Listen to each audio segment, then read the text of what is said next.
MCU introduced its most dangerous superhero ever, more powerful than all the Avengers combined. But here's the twisted part. He didn't choose this power. He was experimented on, turned into a weapon, and now he can't control what he's become. In Thunderbolts, we meet Bob Reynolds, an unassuming, ordinary guy who's actually hiding one of the most terrifying secrets in the MCU. Bob isn't just powerful, he's unstable, and the story of how he got his abilities reveals the darkest side of the super soldier program we've ever seen. So how did Bob become the Sentry? It all traces back to Valentina Allegra de Fontaine and her private Black Ops science division called OXE. Bob Reynolds was a former meth addict and childhood trauma survivor who volunteered for something called Project Sentry, an operation designed to create the ultimate superhero. But here's the dark reality. Project Sentry wasn't some noble experiment. OXE specifically targeted troubled individuals, people struggling with addiction and trauma, to test their experimental super soldier serum. Bob wasn't the only test subject. There were others, and every single one of them died. Bob was believed dead too, and his body was put in storage in OXE's desert vault. Now let's talk about the serum itself, the Golden Sentry Serum. This wasn't just a standard super soldier formula. Valentina and her scientists at OXE developed a completely new derivative of the super soldier serum, far more advanced and dangerous than anything we'd seen before. The serum promised to turn subjects into the best versions of themselves, but what it actually did was far more terrifying. The Golden Sentry Serum was engineered with one goal: to create someone who could rival the most powerful beings in the universe. We're talking Thor-level power. Unlike Dr. Erskine's original formula that enhanced human biological capabilities to their peak, the Sentry Serum went beyond human limits entirely. It included a photosynthetic reaction component that was never part of Erskine's work, allowing the user to absorb and manipulate energy at a molecular level. Bob was the only one who survived the serum. He actually died initially, but something happened. He came back to life. That's why he was classified as deceased and left in storage. The scientists didn't understand what made him different. The serum either activated something dormant inside him, or his unique psychological state created an unprecedented reaction with the formula. The movie describes Sentry as being more powerful than all of the Avengers combined.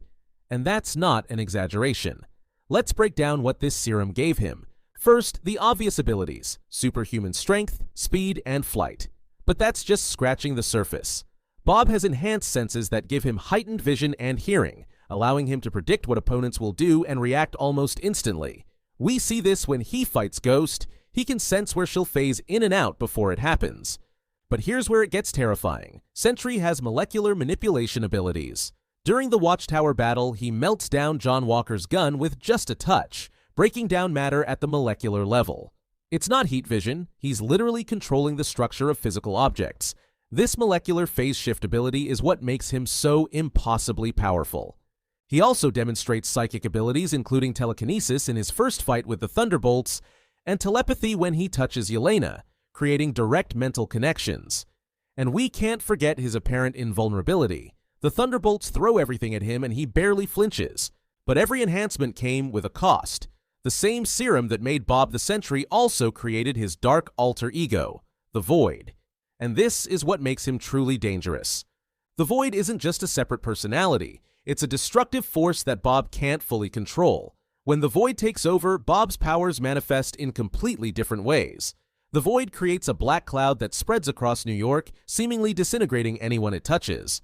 But it's even more sinister than that. The cloud doesn't kill people. It pulls them into the Void's dimension where they experience their worst memories and fears.